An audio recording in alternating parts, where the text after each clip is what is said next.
Hey, coding rockstars! Ready to set up your coding playground?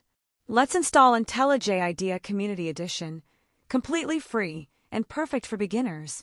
Step 1. Open Chrome and search for IntelliJ IDEA. Click the official JetBrains link. Step 2.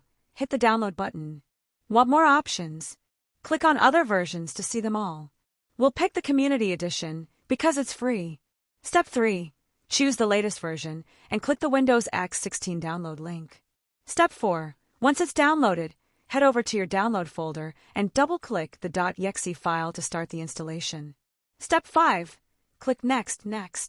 Now, select all the cool IntelliJ configurations like creating a desktop shortcut, updating the path variable, context menu, and file associations.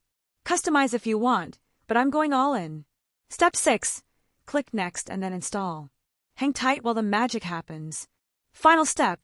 When the installation wraps up, you'll get a prompt to reboot. Choose Reboot Now and click Finish.